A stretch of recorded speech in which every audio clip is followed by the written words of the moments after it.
y precisamente en el Salmo capítulo 30, allí va a estar nuestra meditación en esta hora. Sé que muchos de ustedes se preocupan, hermanos, pero tranquilos, vamos a terminar a tiempo, ¿ok? Llegué a una iglesia, pastor, y me invitaron, y los hermanos, ustedes saben que uno llega a una iglesia que no conoce, y uno predica al estilo de la iglesia que te invita. Y los hermanos me dijeron, no, estos son americanos, pero son americanos que hablan un poquito de español y quieren aprender español, y hicieron una iglesia y están acá. Y uno tenía que hablar como o sea, para el estilo americano, calmado, sin problema ninguno. Y alguien en la congregación se levanta y me dice, pastor, ellos son americanos, pero nosotros no. Así que habla un poquito más rápido. Así que, hermanos, sé que entre nosotros pues hay muchas personas que como somos del Caribe, ¿verdad? Somos del centro de América, pues nos gusta un poquito de dinamismo. Dice Salmo 30, te glorificaré, oh Jehová, porque me has ensalzado y no permitiste a mis enemigos que se alegraran de mí. ¿Saben que cuando voy al Salmo 30 y verso 1 encuentro que el Salmo 30 no comienza ahí? El Salmo 30 tiene un encabezamiento y dice así: Salmo cantado en la dedicación de la casa, ¿de quién? David.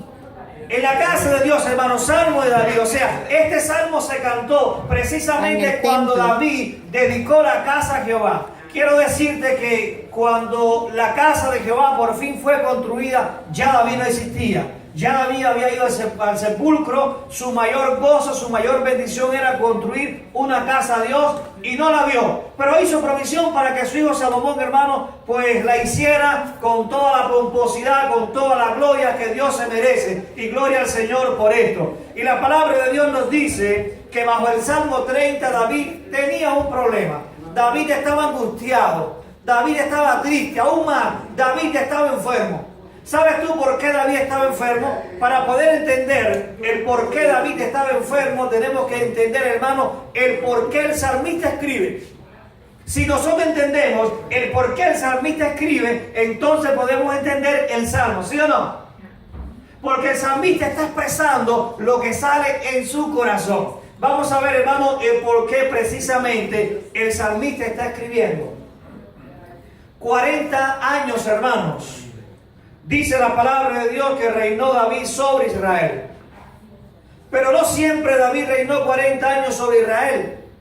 Dios había llamado a David con un propósito, y David, siendo joven, fue ungido para que fuera el rey, el digno representante de Dios ante una gran nación. Y David comenzó a escalar, y de ahora para ahorita David se encuentra que él era el general del primer rey que tenía Israel, Saúl. Y Saúl vio cómo Dios prosperaba y bendecía todo lo que David hacía, y tuvo celo.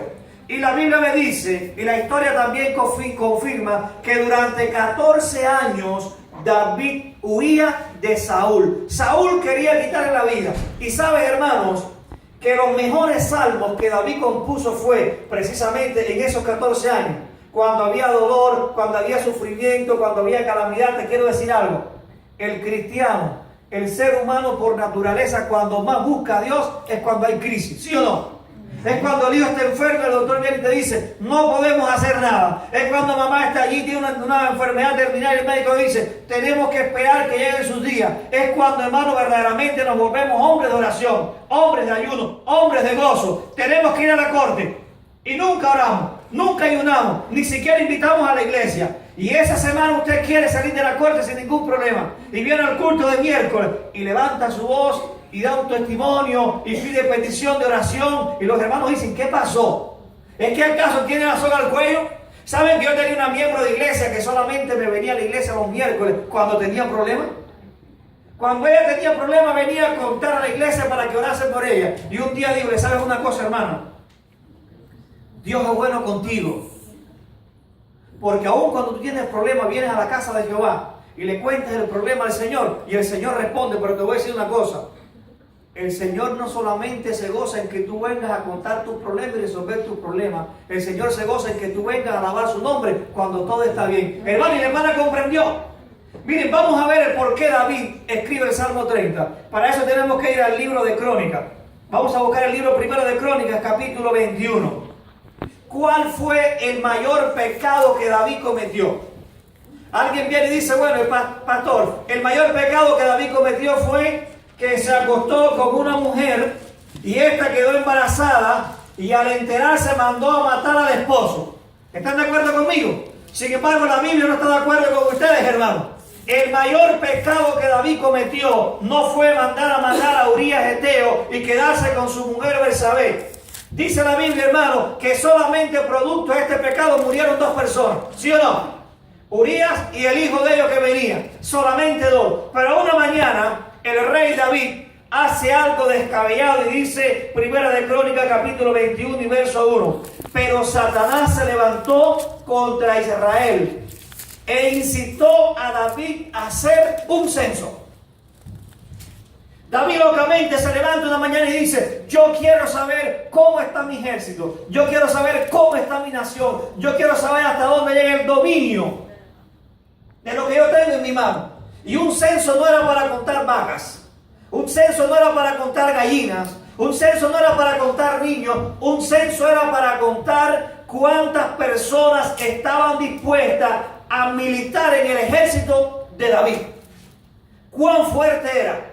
Y Dios había dicho en el pasado que Él no quería que el rey hiciera censo. ¿Sabe por qué? Porque el rey cuando hace censo y ve lo que tiene, se vanagloria y se ensalza a él. Dios estaba diciendo, no hay censo para mi pueblo, excepto cuando yo lo mando. ¿Ok? Excepto cuando yo lo mando. Y David, contrariando la palabra del Señor, le dice a Joab, Joab, vete, ya es el censo. Y viene Joab y dice, Señor, ¿sabe lo que vas a hacer? ¿Sabes que estás desobedeciendo la palabra de Dios? ¿Sabes que estás contradiciendo el mandato de Dios? El Señor dice que no va a estar contento contigo. Y David dijo, no te preocupes, yo soy el rey. Yo le canto al Señor. Yo soy el dulce cantor de Israel. Dios me ungió a mí como rey. El Señor me escucha. Yo no soy Davidcillo. Yo no soy el mimado de Dios. Por lo tanto, si yo soy el mimado de Dios, si yo soy el hijo de Dios, yo puedo entonces contradecir a Dios y al final, como que Dios es amor, como que Dios es bondad, como que Dios es misericordia, el Señor me va a perdonar. Hermano, ¿cuántas veces tú y yo hemos pecado de esta manera? Pudiendo, hermano, nosotros vencer la tentación, decimos, bueno, Señor, voy a meter el piececito de todas formas, tú me perdonas, tú eres bueno, tu sangre me cubre y regreso a la iglesia nuevamente. Y David, hermano, se pensó eso. Y nos dice la palabra de Dios que ese mismo David, hermano, que escribió precisamente el Salmo 20 y nos contó lo siguiente: estos confían en caballo, hablando de los enemigos, y aquellos confían entonces en sus carros, mas nosotros confiamos en el nombre de Jehová de los ejércitos. David estaba diciendo, las naciones vecinas hacen censo y se escudan en lo que tienen, mas nosotros que somos el pueblo escogido nos escudamos en la sangre preciosa de Jesucristo. ¿Sabes tú por qué Dios no quería que Israel tuviera carros y caballos? Dios quería que cuando Israel fuera a luchar contra el enemigo usara la espada, la lanza y la jabalina solamente. Hermano, ¿es una batalla desigual? ¿Sí o no? Es una batalla desigual. No es lo mismo que venga un carro hacia usted completamente forrado de cuero, forrado de metal, con cuchillas, y usted con una espadita que era de este tamañito así más o menos, a luchar. Eso es una lucha desigual. Sin embargo, cada vez que Israel salía a luchar, obtenía la victoria.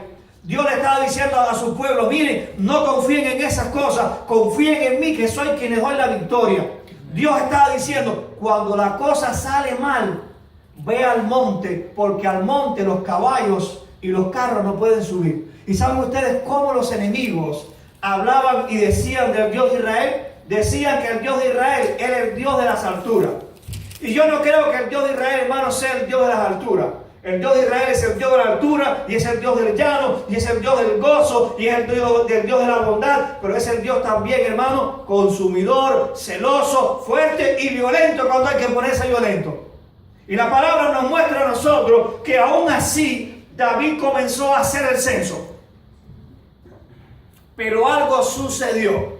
Si vas conmigo, vamos a buscar ahí, por favor, vete conmigo porque la Biblia nos va a mostrar cosas interesantes. Estoy leyendo entonces el verso 6. Y estos, hablando acerca de los de Benjamín y de los de Leví, y estos, los hijos de Leví y de Benjamín, no quisieron aceptar la orden del rey porque Joab lo abominaba. Asimismo desagradó esto a Dios e hirió a Israel. Y cuando David vio que Israel estaba siendo herido, fue rápidamente a consultar al Señor y le dijo: Padre, perdóname porque he pecado. O sea, David reconoció ahora que había pecado. Y entonces Dios le manda a su vidente, su profeta, su intermediario llamado Gad, y le dice: vete y dale un mensaje a David. Dile a David que por ser desobediente tengo 3 cosas para él. Número uno, hermano, 3 meses.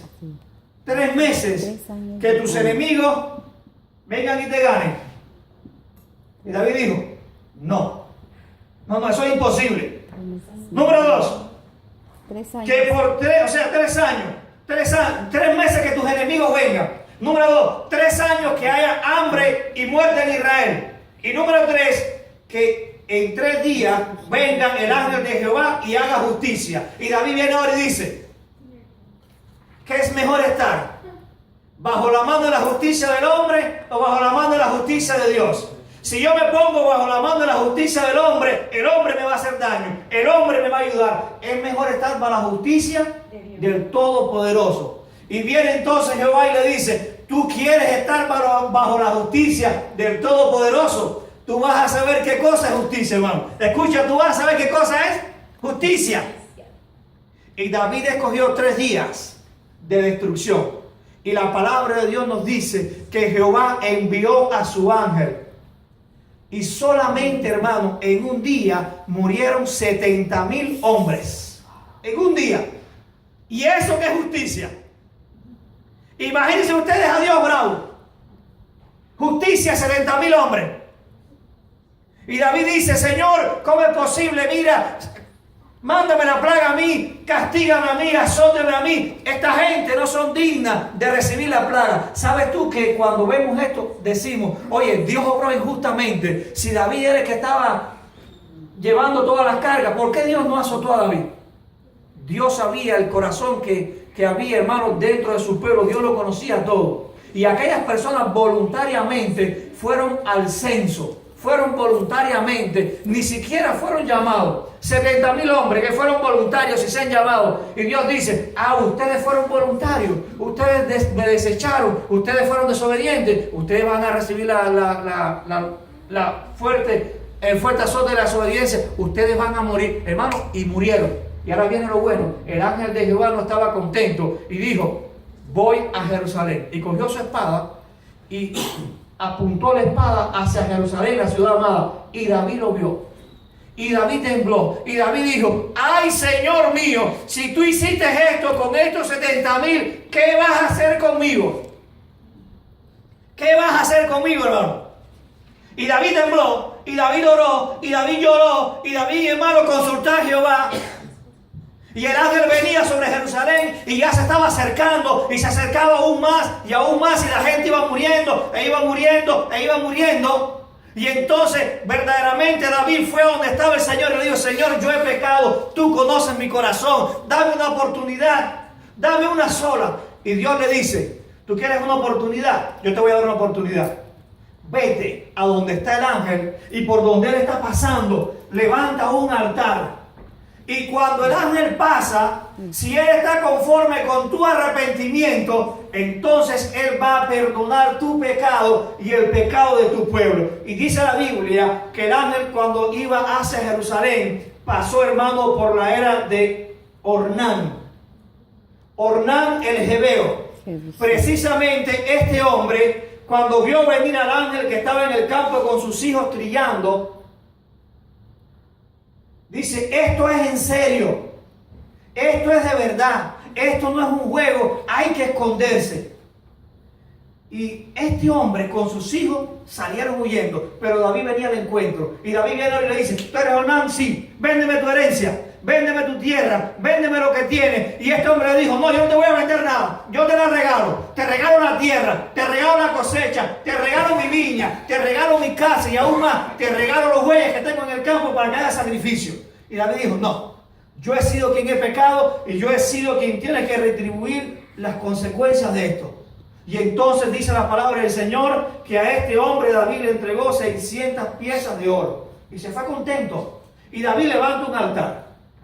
Hermano, está en la historia. David levanta un altar. Y allí comienza a invocar la presencia de Dios. Y cuando el ángel se va acercando, dice la Biblia que en respuesta al arrepentimiento que tenía David, descendió fuego del cielo y consumió la ofrenda que había en aquel altar. Y entonces David dijo, este ahora va a ser el altar de Jehová. Nota esto, este ahora va a ser el altar de Jehová. Y se levantaron los religiosos de su pueblo, se levantaron los que estudiaban la Biblia, se levantaron, hermano, aquellas personas que dominaban la Torá y le dijeron, hay un problema, David. En Israel no podemos tener dos altares, solamente podemos tener uno. A 6 kilómetros de aquí está el altar levantado por Dios, precisamente, hermano, en Gabaón. Ahí está el altar de Jehová. Y David viene ahora y dice, es verdad que de aquí a 6 kilómetros está el altar de Jehová en Gabaón. Pero yo les digo que este es el altar de Jehová, porque en este altar fue donde yo encontré la paz. En este altar fue donde yo encontré, hermano, el perdón. En este altar fue donde yo verdaderamente conocí al Señor, conocí su misericordia. Y la Biblia nos dice, precisamente en el libro de Segunda de Crónicas, capítulo 3 y verso 1, que cuando Salomón por fin ya fue a construir su casa, miren ustedes lo que pasó. Y comenzó Salomón a edificar la casa de Jehová en Jerusalén, en el monte Moriah. Grábate este nombre. ¿En qué monte? Moriah. En el monte Moriah, que había sido mostrado a David su padre, en el lugar que David había preparado en la era de Ornán el Jebeo. Mira esto, hermano. En ese lugar donde la gente decía que el Señor no se iba a manifestar, que Dios no iba a estar de acuerdo, precisamente en ese lugar se levantó la casa ¿de quién? Jehová. De Jehová. Hoy yo me he encontrado a muchas personas que humanamente decimos, ni Dios puede cambiar su vida, ni el Señor Jesucristo puede hacer nada. Es que ha caído tan bajo, pastor, que esa persona es imposible que el Espíritu de Dios le toque. Yo he leído historias así, hermano, historias misioneras, lo leemos los sábados acá, en la revista Los Centinelas, en internet, personas que han ido a la cárcel, hermano, por muchas cosas. Y uno dice, ni el Espíritu de Dios puede hacer nada por este hombre o por esta mujer. Y le han dado la oportunidad a Dios, Dios ha hecho el milagro y hoy en día son personas transformadas y justificadas por el poder de Dios. Amén. Hermano, es así. Miren, David recibió lo que le tocaba porque se burló de Dios. Yo tengo una diapositiva que se llama burlarse de Dios. Precisamente, hermano, en la historia encontramos muchas personas que se han burlado de Dios. Personas que según ellos, pues Dios puede hacer cosas pequeñas transformando sus corazones. Burlarse de Dios, ahí está. Uno de estos personajes, no voy a tocar ese. Aquí está uno de esos hombres. ¿Quién no conoce a John Lennon? Hermano, el hombre que bajo el estandarte de los Beatles recorrió el mundo entero, famosísimo. Hoy en día allá en mi país, en La Habana, en un parque hay una estatua de John Lennon en bronce y le han robado varias veces los espejuelos. Se lo han quitado. Y hay solamente un custodio para velar, hermano, esa estatua para que no le lleven los espejuelos.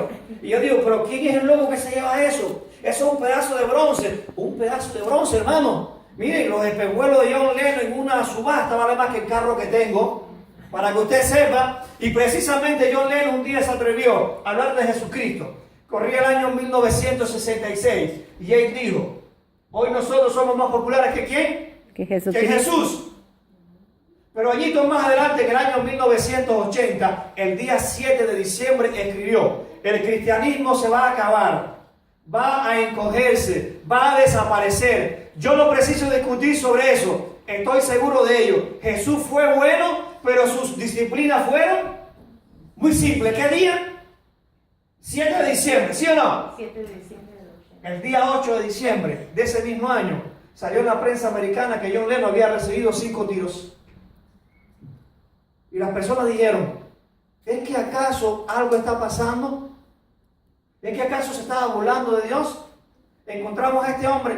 Ustedes no lo conocen, yo tampoco lo conocí. Su nombre es Tancredo Neves. Precisamente este hombre era el líder del Partido Demócrata Socialista en el Brasil. Era un político, hermano, que tenía buena oratoria. El hombre se expresaba bien y tenía buen dinero. Y él, ante el Brasil, delante de las cámaras, dijo algo interesante, que si tuviera solamente 500 votos de su partido, ni Dios le quitaría la presidencia. ¿Saben qué pasó con este hombre? Obtuvo los 500 votos, sí los obtuvo, pero un día antes de la investidura como presidente del Brasil, murió. Un día antes, murió. ¿Solamente por desafiar a quién? A Dios. A Dios. Seguimos. Aquí tenemos este barco famosísimo, el Titanic.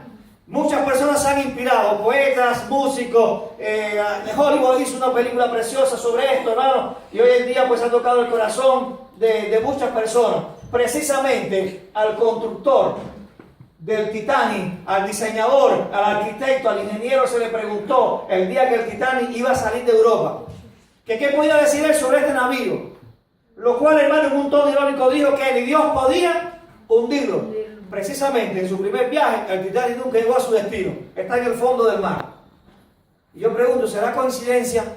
¿Será que alguien se puede burlar de Dios? Pablo, cuando le escribió a los Gálatas, dijo, no te engañes.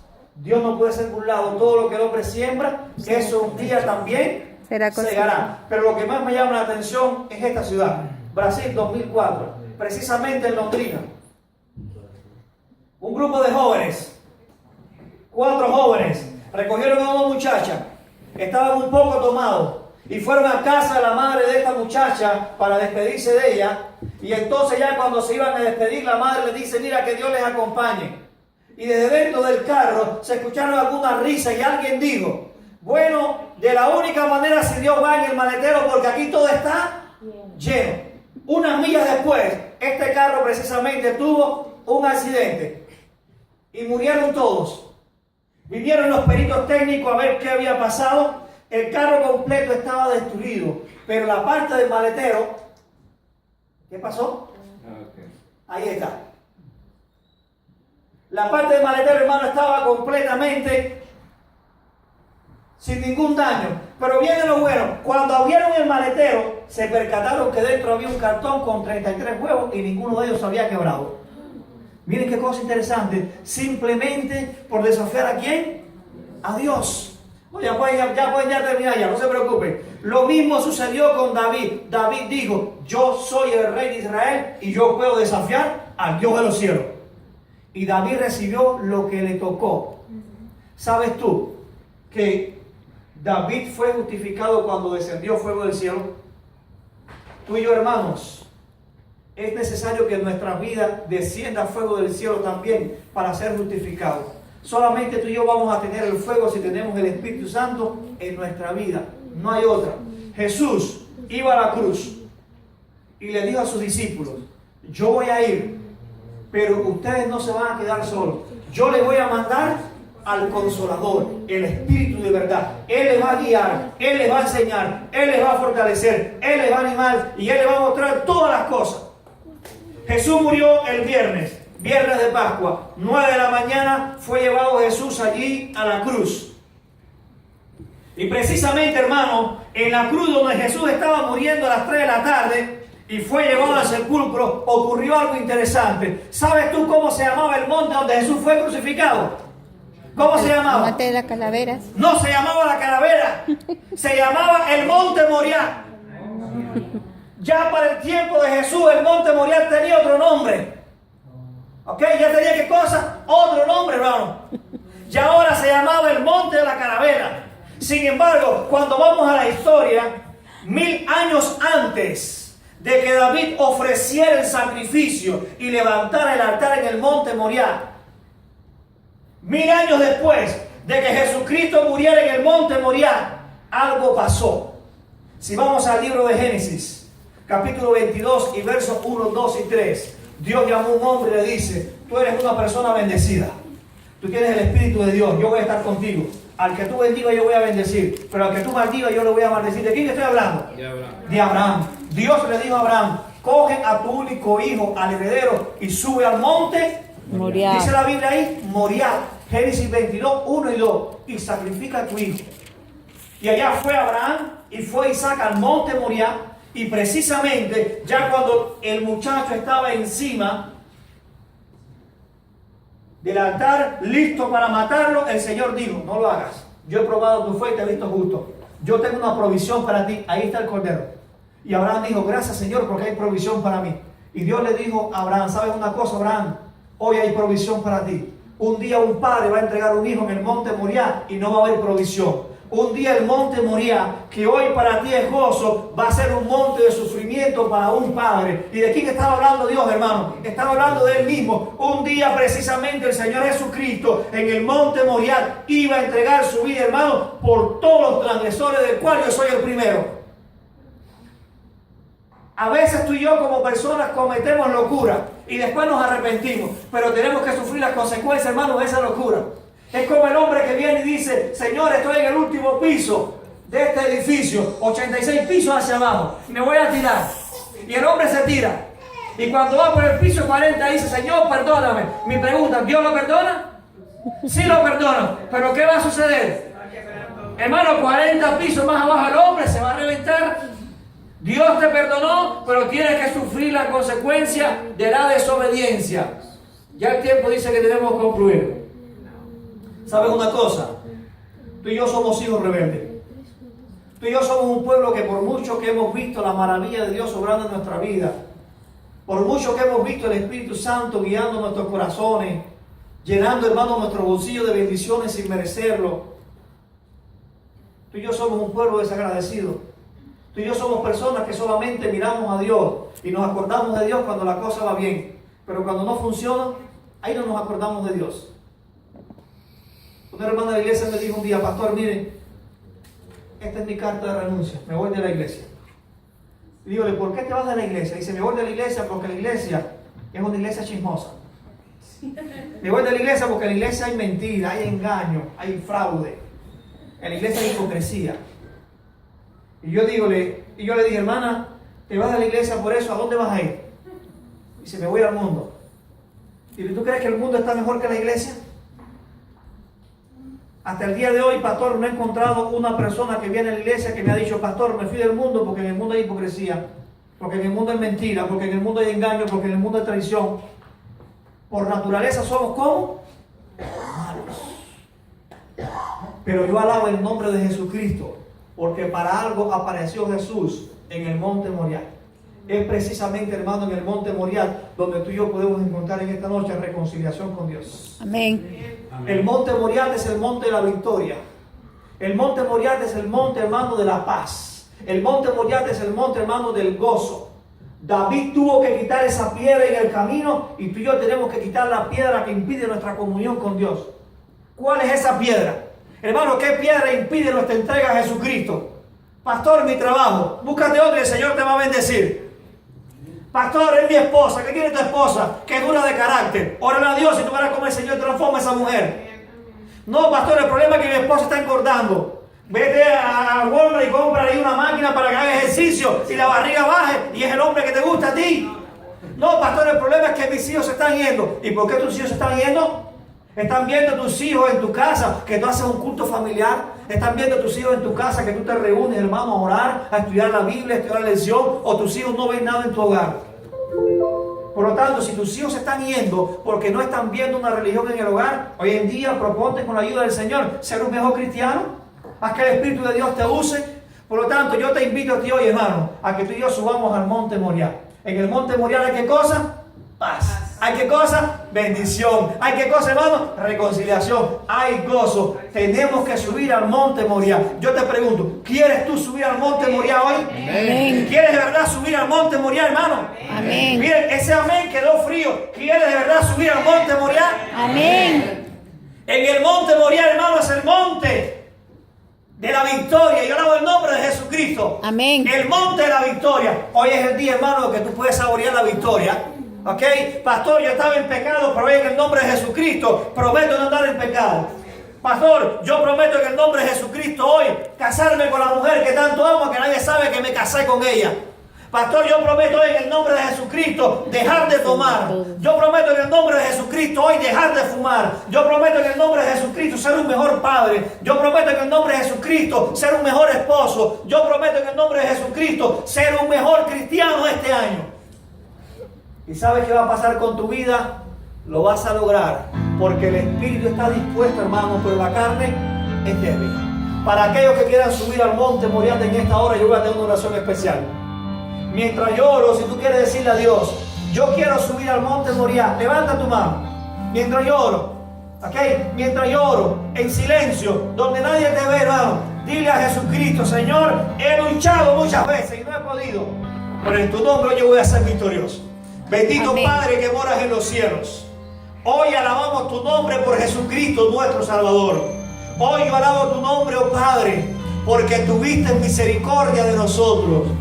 Tú, oh Dios, entregaste a tu único Hijo con dolor, con sufrimiento, pero también con gozo, pensando en nuestra salvación.